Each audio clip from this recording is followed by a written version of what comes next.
Good Monday morning, Foggers. I hope everybody had a good weekend, a good St. Patty's Day.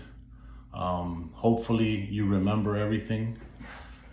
If you don't, or if you drank too much, you may be starting to think, if you didn't know before, that you may have an issue with that. And you don't have to be a full-blown alcoholic, but if you drank a little bit too much, or you drank for all the wrong reasons, then maybe you should be looking into that, right? A little self-examination, a little looking in the mirror, a little reaching out, maybe contacting me and asking me as a former addict of alcohol and other things, like, hey, what did you think? And these are the signs. Or but hopefully it was a good weekend, that everybody stayed safe and was able to navigate all the obstacles that some of these festivities have for people that have addictions and trauma in their life. So with that, it's Monday, so we move ahead.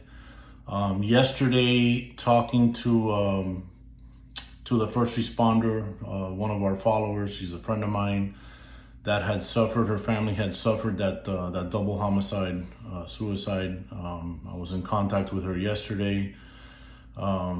She's being strong. She was talking with her family. The family was, like I told you, there's so many questions that come up with that, and some are just not going to be answered as to why and how this got to this point.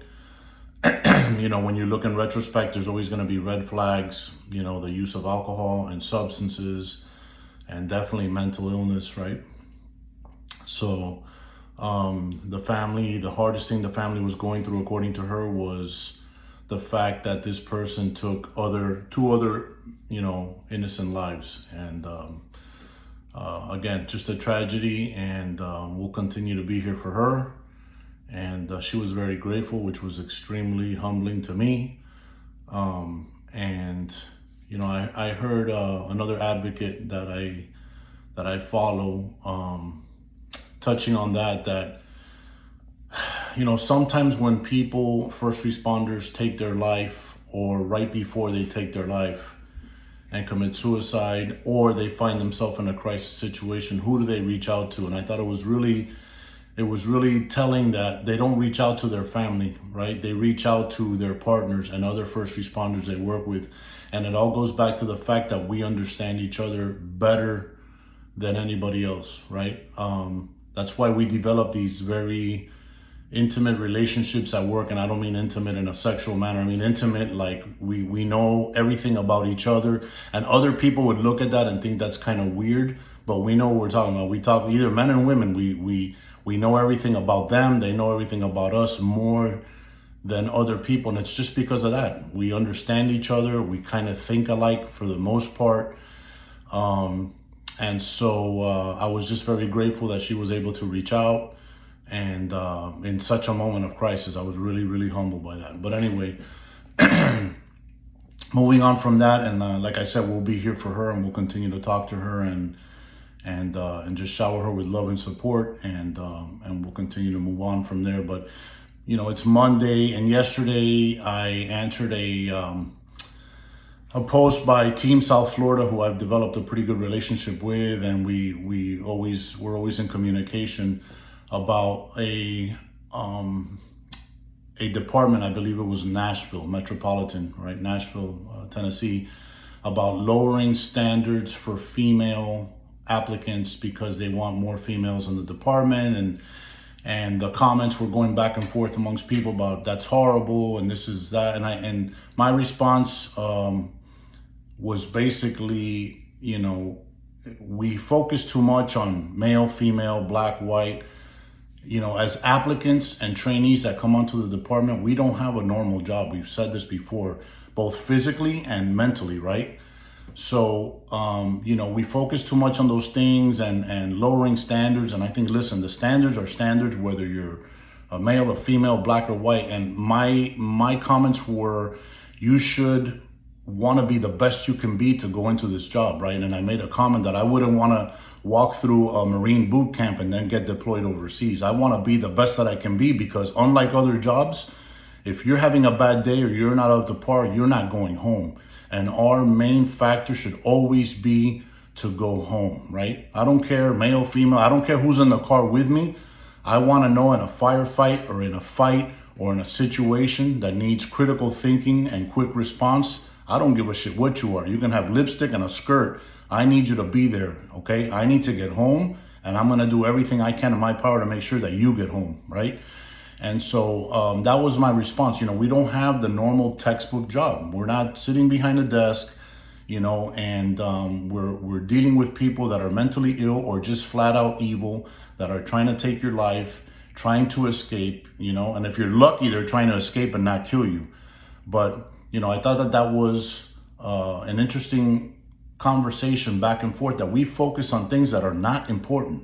I don't care if you're a male or female, and I've worked with great females and I've worked with shitty males, and that's just the truth. I don't care who you are or what you are. We just have to have the common mindset of surviving, right? The warrior mindset we talked about, not only physically, but I need you mentally to be there, and I need to be there mentally too. So, I figured today's Monday, we just taking a shower and putting on your uniform and going to work, with your hands in your pocket and with this robotic thing is not going to cut it. It's not going to cut it for you, for me, for anybody, right? We need to be training in this job. And I talked to a friend of mine who's been doing jiu-jitsu for years. I did martial arts before I came onto the department and a little bit into the department. I want to make sure when I get to the scene that I'm ready, right? Not just for me, but if they get past me, they're moving on to other people, whether it's civilians or officers. So, we should be mandating constant training. And I know, like, a department that I work for, we're huge. We're like over 4,000 people, I think it is. But, we need to be training our minds, our bodies. Again, it goes back to leadership. You should be doing things on your own. The department's not. Don't count on the department. You should be in a gym. You should be eating healthier. And again, yes, I am the everyday fat ass. I get it. But you should be doing better and wanting to get better, right? So you should be taking up some form of self-defense, martial arts. I recommend jiu-jitsu, basically because 99.9 of the altercations, you're gonna end up on the floor. Usually it's 3 cops pulling the subject one way, 5 cops pulling the other way, and it's just a big, clusterfuck, to use another word. But anyway, so, you should be doing things that are going to make your life easier and better, right? More resilient in your mind, right? Your body, your soul. You cannot treat this profession like the everyday common job. It's just not. It's not going to work, and it's not good for you. You should feel confident about yourself, loving yourself, right? It all goes back to that type of stuff. Loving yourself and getting better in the gym, with your mind, being still, being quiet, doing things for yourself, making some time for yourself. And that was the message for today. I wanted to make sure that we address the officer, that we're going to be here for her, and that she appears to be navigating this as well as possible. But also the fact that it's Monday, and it's a great opportunity. We talk about the sun being the reset button, but it's a Monday, right? You should be ready to go to battle. And it sucks that's, the mindset, but that's the job we're in. That's the profession that we're in, right? You should be ready to go to battle at a moment's notice, and things will be calm, and you should be ready to go, right? In your mind, your body, be proficient. Don't just shoot at annual qualification once a year. You should be extremely proficient. Your gun should be like your finger. Wherever you point it, it goes. You should be thinking and navigating all these scenarios that we do. It's a different mindset. It's a different ball game. If it's not for you, then hey, it's not for you. But if you're in this profession, you were called for this profession, then try to be as best as you can. And again, it's not this thing about being a badass or whatever. You're already a badass. You're in this profession because you wanted to excel and serve and be better and do the right things in life.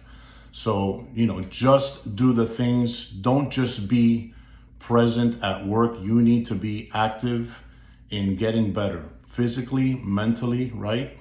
And that's the message for today, okay? I hope everybody is charged up, that you had a good weekend. The rookies, if you're going into your days off, do the same thing. Just because it's a different day of the week doesn't mean that you don't have to do the same things. Take some time for yourself. Go to the beach. There's beautiful days down here. Just sit there, vegetate a little bit, take some healthy food, enjoy the sun, the water, the sand, go out on a boat, get in the pool, do something, get in the gym that's good for you. Okay, I can't tell you enough that it's important, not only physically, but mentally. Okay, so with that, that is the message for Monday. All right, start off the week strong. And remember, if you drank too much this weekend, or if you don't remember the weekend, you probably have a problem. And that's okay. That's okay. A lot of us have had it. Some of us still have it. But you can reach out to me, whether you want to talk to me or I can refer you. All right? So with that, I love you. It's Monday. Kick some ass and be safe out there, okay? 3 a.m. Fog.